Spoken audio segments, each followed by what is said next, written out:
Hi everyone, how's it going? This is Gorilla1. I am doing this as my seventh devlog, but it's from my first devlog from my new Surface Pro. Yay! We'll find out if that's actually a yay or a boo. I don't actually know if I'm recording right now. I just hit the button and I'm not really used to this yet, so maybe I'm going to be doing all this work for nothing and find out later that I wasn't actually recording. So to my eternal shame.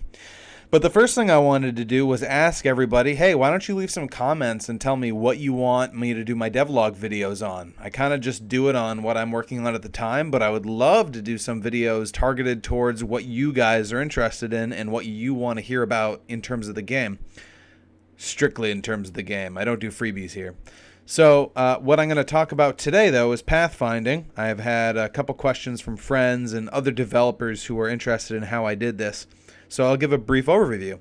The first thing is important to know is that the entire map that I make is out of blocks. And you can see that in the game. Everything's pretty much tile-based.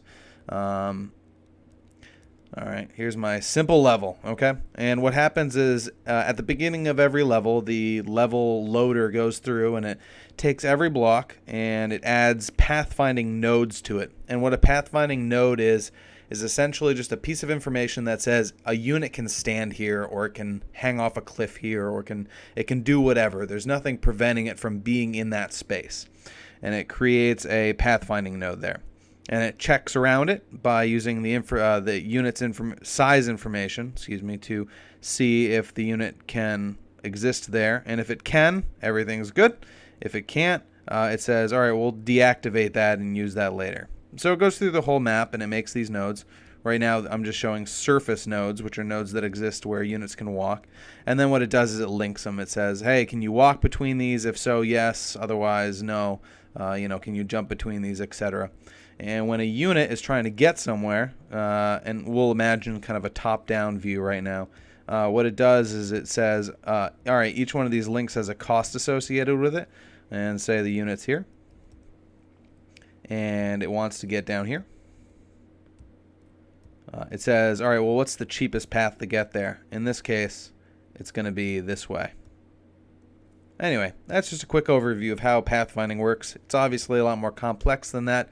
But let's get into some of the juicy stuff for what I'm working on. So one of the problems I ran into was this way of doing pathfinding is, let me rephrase and say one of the problems I ran into today was that this pathfinding is great, but the problem that I run into is that fat units, so to speak, can't climb stairs. So what happens is typical nodes get set up like this, and the typical unit is only one tile wide, and so it can happily exist in this spot and nothing's wrong, and it'll be able to jump through these. But big units actually can't do that because they're wider than two tiles, and so when it places the node here, it checks the unit size and it says, uh-oh, you actually intersect with these blocks here, here, and here, so this node is no good.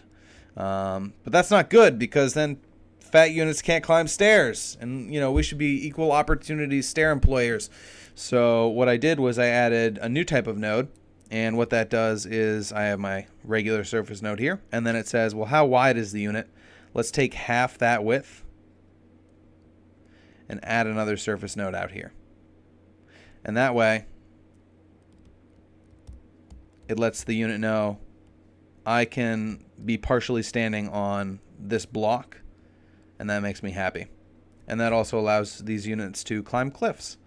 So instead of having the pathfinding node directly over the block, let's erase that. Instead,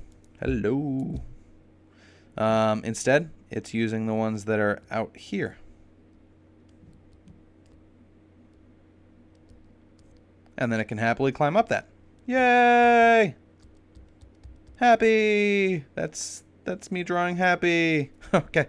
The second thing I implemented today is wall climbing. Typically, a squire would walk up to this wall and it would say, all right, well, I can't climb over that, so I want you to make a tunnel through here, and I want you to destroy these blocks in order to get to it. And then the construction manager would assign a whole bunch of units to destroy these blocks. The engineer, on the other hand, would come up to it and he would say, that's a hard hat. I'm really bad at drawing. And he would say, well, I'm not going to destroy things because I'm a pacifist. I'm going to make a ladder. And then as soon as he made that ladder, all the rest of the units here would say, hey, happy days, and would climb up over it. But sometimes you don't have an engineer around, and sometimes the blocks are too hard to destroy, or maybe the player has done a really good job of setting up some defenses. So what we've got now is we've got a new type of unit, which I haven't announced yet. I'm going to wait a little while longer until I have some good animations. And what I've done is added pathfinding nodes to the side of the blocks that enable these units. You know what? That smiley face isn't appropriate. This is an angry unit.